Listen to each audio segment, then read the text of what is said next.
والله المنتخب المغربي يمكن تحكم في المقابله يعني بشكل عام من خلال الاستحواذ 66%، تسديدات 7 تسديدات، الكورنيرات 5، معناه انه يعني الفريق يعني وصل للثلث الاخير او الربع الاخير ديال الفريق الخصم، لكن ما كان ينقص يعني هو الفعاليه يعني الهجوميه في ظل تكتل دفاعي وانضباط يعني تكتيكي دفاعي جيد فرديا وجماعيا من منتخب عمان، الذي حاول في مرتده واحده فقط وسدد منها كانت بعيده يعني من طرف رقم 10. نعم. جميل، لكن اظن الاقرب هو المنتخب المغربي يعني للوصول للمرمى. منتخب عمان.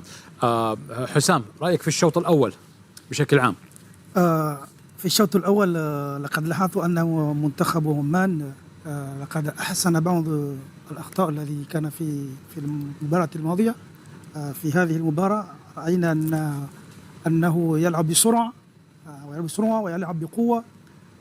ولكن عندي سؤال: هل يستطيع على منتخب عمان أن يبقى في هذه الحال في هذه المستوى إلى نهاية المباراة؟ لأننا نعرف أن المنتخب المغربي منتخب لديه لاعبون ذوي الخبرة في أي تكتاك والأحوال في المباراة. لكن الآن أظن أن المشكلة في المنتخب المغربي وعقلية لاعبين أنفسهم. حسنا، سنذهب إلى سؤالك جيد ولكنه لاحقا إن شاء الله بعد. والله سلبي، ولكن الشيء الإيجابي هو الشيء اللي ما كناش ننتظروا منه من المنتخب العماني.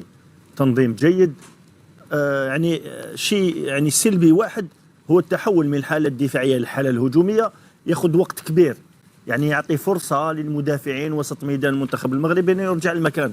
ولكن السرعة يتطلب على الأقل شوية سرعة بعد اكتساب الكرة، لازم الكرة تكون يعني سريعة على الأقل، مباغتة المدافعين. شوف أنه فيه نوعا ما ثقل بالنسبة للمنتخب العماني، ولكن على العموم مقارنة بالمباراة الماضية نظن أنه راهو في المستوى.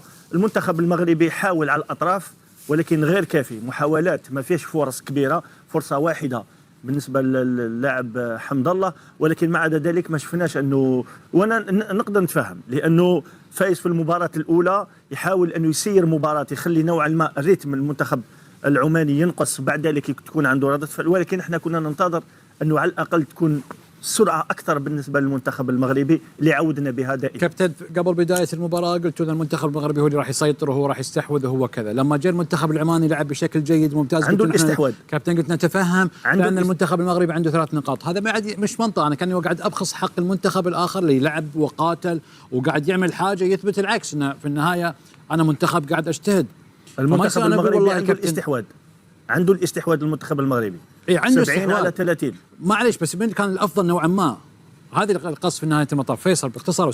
خالد، احنا من البداية قلنا طريقة عمان هي راح تكون التكتل الدفاعي، وهم انضبطوا في هذا الشيء، لكن احنا كنا نتوقع أكثر حلول عند المنتخب المغربي. يعني احنا شفنا السيطرة بكامل المباراة للمنتخب المغربي، لكن للأسف هو كان مجرد لعبهم من الأطراف، ما كان في محاولات الاختراق من العمق أو الحلول الفردية اللي هي المهارية إنه لاعب يروح على الجول. لكن التكتل والموجود عند منتخب عمان كمان بحاجة إنه لتسريع الرتم تبعه، حتى إنه يقدر ينتقل، لأنه في كرة أو كرتين إنه يصير أسرع، بيستغل الفراغات الموجودة عند المنتخب المغربي لأنه هو بعدد أكبر. شكرا فيصل. متقدم.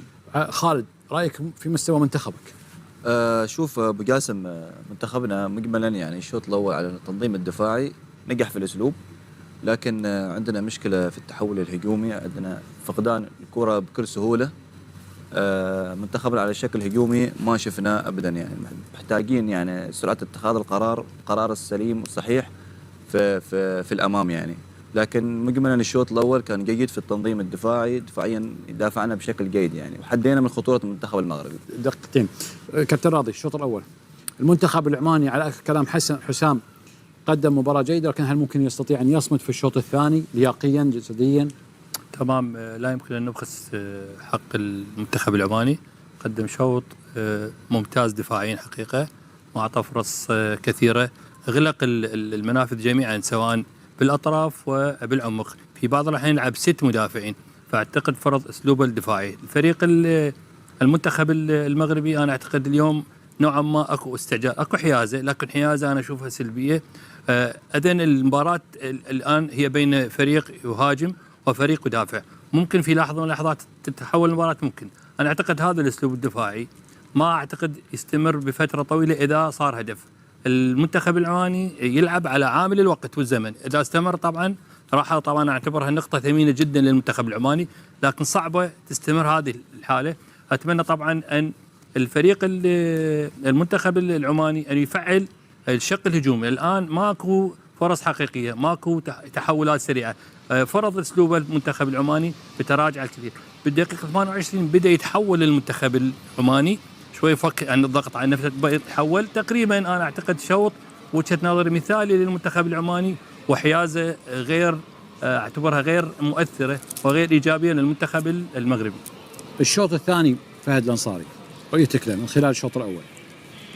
خالد، نفس ما توقعت في قبل المباراة عن الشوط الأول. عمان منظم جدا في الحالة الدفاعية، لكن الغريب انه يحاول انه يتدرج في الكرة. يعني شلون؟ يبي لما ياخذ الكرة من المنتخب المغربي يحاول انه يطلع بالكرة بتدرج، وهذا الامر مو عند لاعبين المنتخب العماني، واللاعب اللي ممكن يسوي هذه الادوار تلقاه موجودين على البنش نفس صلاح اليحيائي. في الدقيقة 28 حاول انه يتدرج في الكرة، باص خطأ، انفراد حمد الله، كان ممكن تكون النتيجة 1-0. في الشوط الثاني لابد ان تكون في سرعات، في تحولات هجومية للمنتخب العماني إذا حب انه يشكل خطورة على المنتخب المغربي.